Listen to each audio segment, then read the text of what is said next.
मानव जातिले भोगिरहेको विषम परिस्थितिमा हामी सम्मानित सदनमा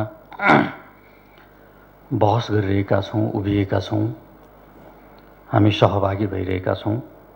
सार्वभौम जनताको प्रतिनिधि संस्थामा जनताका प्रतिनिधिहरूले उठाएका जिज्ञासा हामी जिरहेको परिस्थितिका उपज हुन्। सिङ्गो मानव जाति ज्यादै कठिन परिस्थितिबाट गुज्रिरहेको छ। ज्ञातव्य छ कि असाधारण परिस्थितिले असाधारण जिज्ञासा र असाधारण प्रश्न उद्घाटित गरिदिन्छ। असाधारण जिज्ञासा मेटाउन र असाधारण प्रश्न असाधारण जवाब दिन त्यति सहज छैन र पनि असाधारण परिस्थितिमा राखिएका जिज्ञासा र सोधिएका प्रश्नको जवाब दिन सम्मानित सदनमा उभिएको छु। जनताको असाधारण अपेक्षाको भारी बोकेर यो गरिमामय सदनमा प्रतिनिधित्व गरिरहनुभएका तपाईँ जनप्रतिनिधिबाट व्यक्त भावना जनताका भावना हुन्, भलै व्यक्ति नै शैली फरक होलान्। मन्त्रालय यी भावनाको सदैव उच्च सम्मान गर्दछ। माननीय सभामुखज्यू, जवाब दिइरहँदा सायद यो धरतीमा कुनै मानवले कोरोनाको कारणले जीवनको अन्तिम सास लिइरहेको छ हुनुपर्दछ। केवल सुस्वास्थ्यको कामना गर्दै ठुलो ठुलो हेरिरहन उनका आफन्तजन बाध्य छन्। चाहेर पनि भौतिक रूपमा स्पर्श गर्न सकिने अवस्था छैन। मृत्यु कुरेर बसिरहेका छन् उनीहरू। दाह संस्कार कसरी गर्ने भन्ने चिन्ताबाट मुक्त हुन उनीहरू सकिरहेका छैनन्। हरेकले चाहन्छ प्रियजनको अन्तिम संस्कारमा सहभागी हुन पाइयोस्। कोरोनाले यी चाहनामा असिना बर्साइदिएको छ। मलामी जान समेत डराउनु पर्ने नियतिबाट सिङ्गो मानव जाति गुज्रिरहेको छ। हरेक आफन्तले र शुभचिन्तकले चाहन्छ जीवनका कठिन घडीमा उसलाई भौतिक रूपमा सघाउन पाइयोस्, मरणलाई सहज बनाउन सकियोस्। तर जीवाणु आतङ्कले यो अवसर समेतलाई खुम्चाइदिएको छ। मृतकको पार्थिव शरीरलाई अङ्कमाल गरेर धित मरुन्जेल रुन पाइयोस् र आफन्तजनको कठिन घडीमा भौतिक सामिप्यता स्थापित गर्न सकियोस् भन्ने चाहनामाथि कोरोनाले चिसो पानी खनाइदिएको छ। अन्त्येष्टिमा सहभागी हुने संस्कार नै यति बेला सङ्कटमा परेको छ। मान्य सभामुखज्यू, केही दिन अगाडिसम्म ग्रिन जोनमा स्थापित कर्णाली प्रदेश अहिले उच्च जोखिममा छ। पछिल्ला दिनहरूमा रोजगारीका लागि भारत गएका कर्णालीवासी फर्किएसँगै सङ्क्रमण पनि कर्णालीमा प्रवेश गरेको छ। सङ्क्रमणको ग्राफ बढिरहेको छ। यो सङ्क्रमण फैलिरहेको छ। क्वारेन्टाइनको क्षमता अभिवृद्धि, स्वास्थ्य संस्थाहरूको पूर्वाधार विकास, आइसोलेसन बेड सङ्ख्या थप गर्ने, सङ्घीय सरकारसँग मेडिकल सामग्री माग गर्ने र आफैले पनि खरिद गरेर परीक्षणको दायरा बढाउने गरी सरकार अगाडि बढिरहेको छ। यति हुँदाहुँदै पनि अन्य प्रदेशको तुलनामा कर्णाली प्रदेश कमजोर स्वास्थ्य संरचना, कम जनशक्ति र न्यून स्वास्थ्य चेतना भएको प्रदेश हो। त्यसैले कोरोना विरुद्धको लडाईँ निकै सकसपूर्ण हुने देखिन्छ। आरोप प्रत्यारोप नगरी सामूहिक रूपमा जुट्न जरुरी छ। यो इतिहासको अपरिहार्य आवश्यकता हो। रोकथाम तथा नियन्त्रण गर्न नसक्दा राष्ट्र र सामाजिक जीवनका अवयवहरू पक्षघात पीडित बन्न पुग्छन्। यो थाहा छ। नेतृत्वले जनविश्वास गुमाउँछ। सक्षम नेतृत्वको अभावमा प्रणाली असफल हुन्छ। असफल प्रणालीले व्यवस्थाको असफलतालाई मलजल गर्छ। असफल व्यवस्थाको जगमा राष्ट्र उभिन सक्दैन। अन्ततः सङ्कटको हुरीले राष्ट्रलाई नै बढारिदिन्छ। नेतृत्व प्रणाली व्यवस्था र राष्ट्र असफल हुने अवस्था कदापि सिर्जना हुन दिन हुँदैन। खुसी व्यक्त गर्दछु त्यो अवस्था सिर्जना हुन नदिने चिन्तन सम्मानित सदनमा प्रकट भएको छ। यहाँहरूले निरन्तर गजगजाइरहनु भएको छ। मान्य सभामुख महोदय, मान्य सदस्यहरूले क्वारेन्टाइनबारे चासो राख्नु भएको छ। यति बेला विदेशबाट नेपाल फर्किने क्रम तीव्र बनेको छ। प्रदेशमा क्वारेन्टिनको बेड सङ्ख्या 32,870 छ।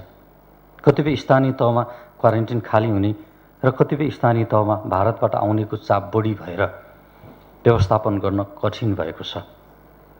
बन्दाबन्दीका कारण निर्मित क्वारेन्टिनमा बेडहरू थप्न सकिएको अवस्था छैन। आवश्यक सामग्रीको अभाव झेलिरहनु परेको छ। बजारमा सामग्रीहरूको अभाव छ, जसका कारण क्वारेन्टिन मापदण्ड पूरा गर्न कठिन भएको छ।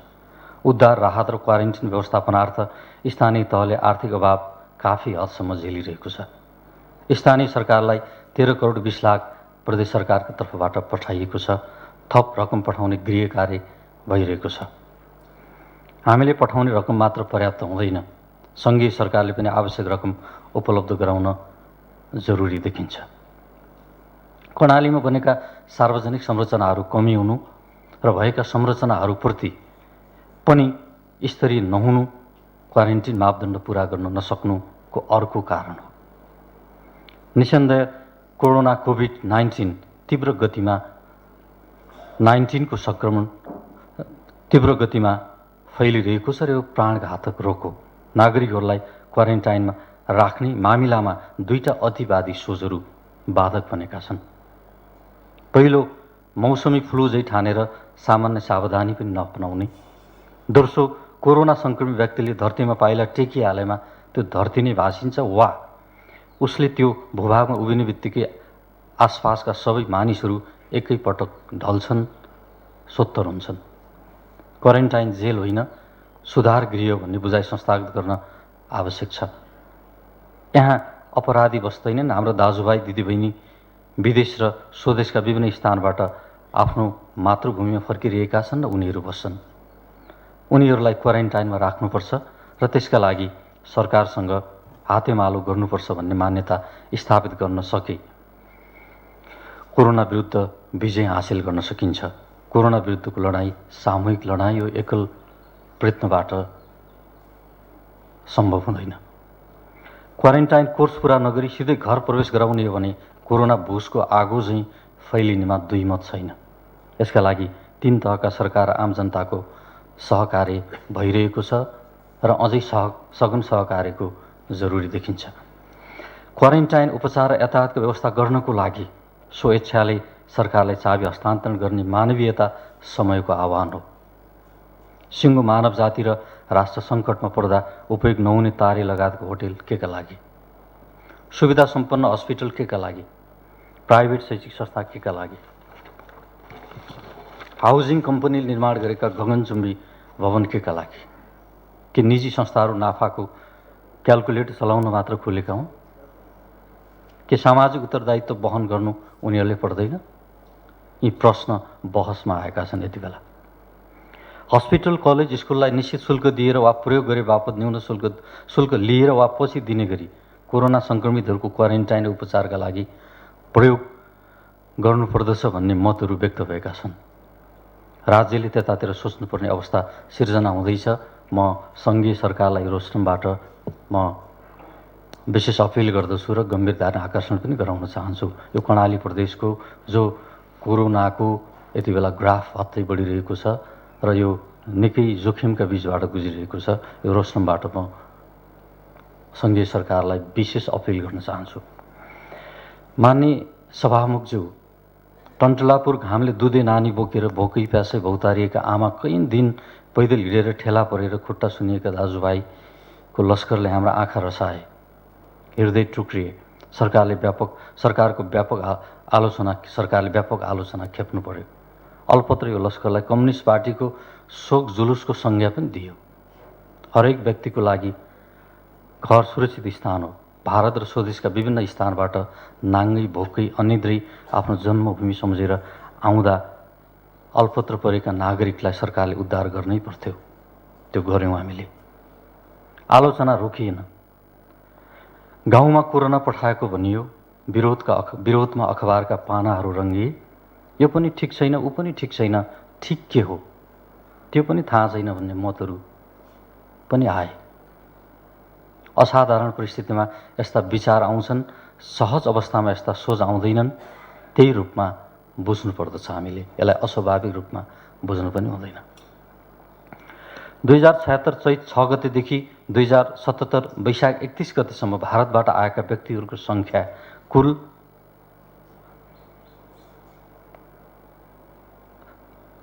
2483 र 77 जेठ 1 गतेदेखि 20 गतेसम्म भारतबाट आएका व्यक्तिहरूको सङ्ख्या 30,512 रहेको छ र लकडाउनपछि भारतबाट कुल 32,940 व्यक्तिहरू औपचारिक नाकाबाट प्रदेश प्रवेश गरेका छन्।